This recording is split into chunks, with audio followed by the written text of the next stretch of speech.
अस्सलाम वालेकुम। Welcome back to my YouTube channel biology with Kiran. Today we are going to discuss the major elements in human body, major molecules and a lot of things related to chemical processes in animal life. It's actually the chapter 31 from zoology by Miller and Harley. सो इसमें सबसे पहले chemistry आपको पता है science की ऐसी branch है जिसमें हम केमिकल रिएक्शंस जो हो रहे होते हैं किसी चीज़ में उसको स्टडी करते हैं, केमिकल कंपोनेंट्स जो होते हैं उनको स्टडी करते हैं, ठीक है। और जब हम लाइफ की केमिस्ट्री को स्टडी करते हैं तो उसको हम कहते हैं बायोकेमिस्ट्री। अब मैटर क्या होता है? मैटर कोई भी चीज़ होती है जिसका स्पेस ऑक्यूपाई करती है यानी जगह घेरती है, ठीक है, और मैस रखती है। मैस बेसिकली क्या होता है कि एक ऑब्जेक्ट में मैटर की अमाउंट कितनी है, amount of matter in an object. Mass क्या होता है? Amount of matter in an object. और मैटर क्या होता है? Anything that occupy space and has mass. अच्छा, अब एलिमेंट्स क्या होते हैं? एलिमेंट्स जो हैं ये एटम से बनते हैं और इनको ऑर्डिनरी केमिकल रिएक्शन जो हैं वो तोड़ नहीं सकते। एटम क्या होता है? स्मॉलेस्ट पार्ट होता है जो पार्टिसिपेट करता है in a chemical reaction. Atom के कंपोनेंट्स तीन तरह के हैं, इलेक्ट्रॉन्स हैं, प्रोटॉन्स हैं, न्यूट्रॉन्स हैं। इलेक्ट्रॉन्स, ये आपको पता है इलेक्ट्रॉन्स जो हैं ये नेगेटिव चार्ज इंपोर्ट करते हैं और ये आउटसाइड द न्यूक्लियस शेल्स में प्रेजेंट होते हैं। Protons in the nucleus present होते हैं, ठीक है। और न्यूट्रॉन्स जो हैं ये भी न्यूक्लियस में होते हैं। न्यूट्रॉन्स कोई चार्ज नहीं देते, प्रोटॉन्स जो हैं इनका पॉजिटिव चार्ज होता है। अब एटॉमिक मास क्या होता है? Atomic mass is actually the number of protons and neutrons present in the nucleus. और एटॉमिक मास की डिफरेंस की बेस पे एक जो हमारे पास एलिमेंट है उसकी डिफरेंट फॉर्म्स हो जाती हैं जिन्हें हम आइसोटोप्स कहते हैं। यानी न्यूट्रॉन अगर एक में ज़्यादा है दूसरे में कम है लेकिन प्रोटॉन्स का नंबर सेम है तो वो हमारे पास क्या होगा? आइसोटोप होगा। एटॉमिक नंबर क्या होता है? Atomic number is actually the number of protons और the number of electrons present outside the nucleus. और ये यूनिक होता है सबका, ठीक है। यानी जो कार्बन है उन सब का सेम होगा, नो मैटर कि उसके आइसोटोप्स जो हैं वो कितने हैं।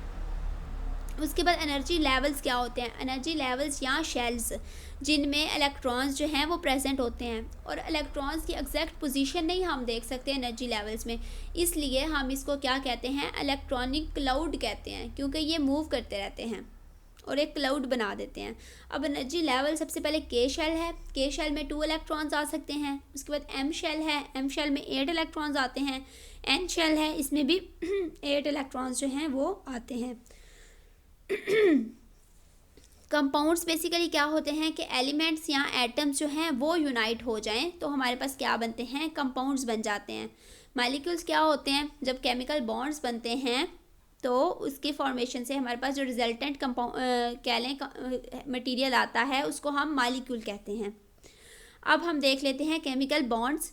सबसे पहले कोवेलेंट बॉन्ड है। कोवेलेंट बॉन्ड आपको पता है शेयरिंग से बनता है, शेयरिंग ऑफ इलेक्ट्रॉन पेयर, यानी एक जो हमारे पास एलिमेंट है वो इलेक्ट्रॉन पेयर दे देता है दूसरे को, ठीक है। तो वो उनके दरमियान कौन सा बॉन्ड बन जाएगा? Covalent bond. कोवेलेंट बॉन्ड होता है 2 तरह का, पोलर कोवेलेंट बॉन्ड होता है, नॉन पोलर कोवेलेंट बॉन्ड होता है। पोलर कोवेलेंट बॉन्ड क्या है? पोलर वो होता है कि जिसमें चार्ज डिस्ट्रीब्यूशन जो है वो एसिमेट्रिकल है, यानी अनइक्वल चार्ज डिस्ट्रीब्यूशन है। 2 हमारे पास एटम्स है ना, सपोज करें 2 एटम्स हैं, उन्होंने इलेक्ट्रॉन्स अपने शेयर किए हैं, ठीक है। अब एक एटम की तरफ कह लें कि ज़्यादा चार्ज डिस्ट्रीब्यूशन है, दूसरे की तरफ कम है, और जब ये अनइक्वल चार्ज डिस्ट्रीब्यूशन होगी तो इसको हम क्या कहेंगे? पोलर बॉन्ड है हमारा। और नॉन पोलर में क्या है कि इक्वल चार्ज डिस्ट्रीब्यूशन है दोनों कह लें दोनों जो है हमारे पास एटम्स उन पे इक्वल चार्ज डिस्ट्रीब्यूशन है। हाइड्रोजन बॉन्ड कैसे बनता है? हाइड्रोजन बॉन्ड तब बनता है जब हाइड्रोजन अपना एक इलेक्ट्रॉन किसी दूसरे एटम को दे देता है। जैसे हाइड्रोजन फ्लोराइड बॉन्ड बन रहा है, हाइड्रोजन ने अपना इलेक्ट्रॉन फ्लोरीन को दे दिया, ठीक है। हाइड्रोजन पे कौन सा चार्ज आ गया? पॉजिटिव चार्ज आ गया, और दूसरा जो फ्लोरीन है उस पर नेगेटिव चार्ज आ गया तो ये हमारे पास हाइड्रोजन बॉन्डिंग है। आयोनिक बॉन्ड्स क्या होते हैं? आयोनिक बॉन्ड्स तब बनते हैं जब पहले तो शेयरिंग हो रही थी ना इलेक्ट्रॉन पेयर की, यानी इलेक्ट्रॉन पेयर दरमियान में रह रहा था दोनों एटम्स के। आयोनिक बॉन्ड तब बनते हैं जब इलेक्ट्रॉन दे दिया जाता है, यानी एक एटम से लेके उसको दूसरे एटम को दे दिया जाता है। ठीक है, तो जो एटम इलेक्ट्रॉन देता है, ठीक है, इलेक्ट्रॉन जिसने दे दिया उस पर आ गया पॉजिटिव चार्ज, जिसने इलेक्ट्रॉन को रिसीव किया उस पर आ गया नेगेटिव चार्ज। नेगेटिव चार्ज को हम क्या कहेंगे? एनाइन कहेंगे। पॉजिटिव चार्ज को हम क्या कहेंगे? कैटाइन कहेंगे। अब ये बात याद रखनी है, कोवेलेंट बॉन्ड में शेयरिंग हो रही थी, यहाँ पे दे दिया गया है इलेक्ट्रॉन, बिल्कुल यहाँ पे शेयरिंग नहीं हो रही। उसके बाद इलेक्ट्रोलाइट। इलेक्ट्रोलाइट क्या होता है? इलेक्ट्रोलाइट एक ऐसा सब्सटेंस है जो सोल्यूशन में आयंस प्रोड्यूस करता है, यानी इलेक्ट्रिसिटी प्रोड्यूस करता है, इलेक्ट्रिसिटी कंडक्ट करता है सोल्यूशन में। अच्छा, उसके बाद हमारे पास एसिड्स होते हैं। एसिड क्या करते हैं? ऐसे सब्सटेंस जो हाइड्रोजन आयंस देते हैं सोल्यूशन में। बेसिस क्या करती हैं? ऐसे सब्सटेंसेस जो हाइड्रोक्सिल आयंस देते हैं सोल्यूशन में। अब पीएच स्केल कितना होता है? पीएच बेसिकली होती क्या है? पीएच होती है, ये मेजरमेंट होती है कंसंट्रेशन ऑफ हाइड्रोजन आयंस की in a solution. Measurement of concentration of hydrogen ions in a solution. PH जो होती है ये बेसिकली 0 to 14 पीएच स्केल होता है। अब जो 0 से 6 तक कह लें वो एसिडिक पीएच है, 7 न्यूट्रल होता है और 8 से 14 तक बेसिक पीएच है। बफर्स क्या होते हैं? बफर्स ऐसे सब्सटेंसेस होते हैं जो हमारी बॉडी में प्रेजेंट हैं और मेंटेन करते हैं पीएच को, यानी ये स्टेबलाइज करते हैं। जैसे ब्लड की पीएच को 7.34 पे स्टेबलाइज कर देते हैं, यानी एकदम से जो चेंज आता है ना पीएच में, उसको उस चीज़ से ना ये प्रिवेंट करते हैं। अच्छा, अब बफर्स होते कौन कौन से हैं? बायोलॉजिकल बफर्स बेसिकली कार्बोनेट्स होते हैं, फॉस्फेट्स होते हैं, कुछ अमाइनो एसिड्स हैं और प्रोटीन्स हैं। ये सारे किस तरह रिएक्ट करते हैं? एज ए बफर, ठीक है, बायोलॉजिकल बफर। उसके बाद हमने देखना है मॉलिक्यूल्स ऑफ एनिमल्स। एनिमल्स में कौन कौन से मॉलिक्यूल्स होते हैं? बेसिकली दो तरह के होते हैं, ऑर्गेनिक मॉलिक्यूल्स होते हैं और इनऑर्गेनिक मॉलिक्यूल्स होते हैं। ऑर्गेनिक मॉलिक्यूल्स में वो मॉलिक्यूल्स होते हैं जिनमें बेसिकली कार्बन प्रेजेंट होती है, उसके साथ हाइड्रोजन और ऑक्सीजन हो सकती है, in a small proportion oxygen. Next is inorganic molecules. Inorganic molecules वो होते हैं जिनमें कार्बन नहीं होती, लेकिन कार्बन डाइऑक्साइड, कार्बन मोनोऑक्साइड को हम बेसिकली इनऑर्गेनिक ही लेते हैं अपनी आसानी के लिए। कार्बन बहुत ज़्यादा इम्पॉर्टेंट है, इसकी टेट्रावेलेंसी होती है, ठीक है, यानी ये 4 बॉन्ड्स बना सकता है। इसके अलावा इसकी एबिलिटी होती है कि ये कैटिनेशन करता है। कैटिनेशन क्या प्रॉपर्टी होती है कि कार्बन जो है वो 4 बॉन्ड अपने ही एक और कार्बन के साथ बना लेता है, इस तरह चेन बनती जाती है कार्बन की, जो बहुत ज़्यादा इम्पॉर्टेंट होती है। हाइड्रोकार्बन्स क्या होते हैं? जिसमें सिर्फ कार्बन और हाइड्रोजन हो और ये लीनियर फैशन में हो carbon bonds. Carbohydrates are actually called as hydrated carbons. ये 3 तरह के होते हैं, मोनोसेक्राइड, डाइसेक्राइड, पॉलीसेक्राइड। मोनोसेक्राइड वो होते हैं जो सिंपलेस्ट शुगर्स हैं, ठीक है, स्वीट होते हैं टेस्ट में और इनका फर्दर हाइड्रोलिसिस नहीं होता, जैसे ग्लूकोज वगैरह। डाइसेक्राइड तब बनते हैं जब 2 मोनोसेक्राइड मिलके बॉन्ड बना देते हैं। कौन सा बॉन्ड होता है? ग्लाइकोसिडिक बॉन्ड, ठीक है, जैसे सुक्रोज है वो फ्रुक्टोज और ग्लूकोज के बनने से मिलने से बनता है, ठीक है। उसके अलावा लैक्टोज है जो ग्लूकोज और ग्लैक्टोज के मिलने से बनता है। उसके अलावा हमारे पास है माल्टोज जो 2 ग्लूकोज मॉलिक्यूल्स के मिलने से बनता है। अब ग्लूकोज और ग्लैक्टोज के दरमियान में और ग्लूकोज जो मिलके माल्टोज बना रहे हैं उनके दरमियान में 1,4 ग्लाइकोसिडिक लिंकेज होता है, और सुक्रोज के दरमियान में, सुक्रोज जो ग्लूकोज और फ्रुक्टोज से बनता है, इनमें 1,2 ग्लाइकोसिडिक लिंकेज होता है। नेक्स्ट हमारे पास पॉलीसेक्राइड्स हैं। जब बहुत ज़्यादा मोनोसेक्राइड्स मिल जाते हैं तो वो पॉलीसेक्राइड बनाते हैं। ये बेसिकली पॉलीमर्स होते हैं, इसमें स्टार्च आ जाती है, ग्लाइकोजन, काइटिन वगैरह। लिपिड्स हैं। लिपिड्स आपको पता है नॉन पोलर ऑर्गेनिक मॉलिक्यूल्स होते हैं, बाकी सारे पोलर हैं, लिपिड्स नॉन पोलर होते हैं।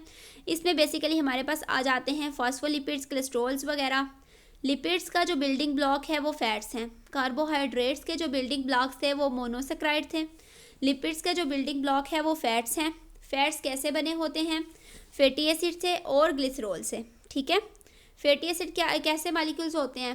Fatty acid basically even carbon chains होती हैं और इसमें हो सकते हैं 4 से 30 तक कार्बन एटम हो सकते हैं, ठीक है। और बेसिकली जो मोर कॉमन है उनमें 14 से 20 तक कार्बन एटम्स होते हैं। अच्छा, इनमें लॉन्ग हाइड्रोकार्बन चेन्स होती हैं जिनके एंड पे क्या होता है, कार्बोक्सिल ग्रुप होता है।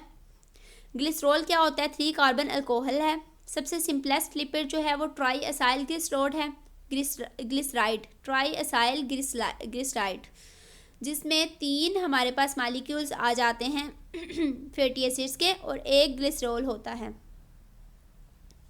अच्छा, उसके बाद सैचुरेटेड और अनसैचुरेटेड लिपिड्स होते हैं। सैचुरेटेड कौन से होते हैं, जिनमें single carbon to carbon bond होता है, ठीक है, और ये फैट्स होते हैं, सॉलिड होते हैं रूम टेम्परेचर पे। अनसैचुरेटेड कौन से होते हैं, जो लिक्विड होते हैं रूम टेम्परेचर पे और इनमें carbon to carbon double bond भी प्रेजेंट होता है। फॉस्फोलिपिड्स, फॉस्फोलिपिड जो हैं ये बेसिकली एक ग्लिसरॉल मॉलिक्यूल है, 2 फैटी एसिड चेन्स हैं। तीसरी फैटी एसिड चेन को रिप्लेस कर दिया गया है नाइट्रोजन से और इसके अलावा फॉस्फेट ग्रुप से।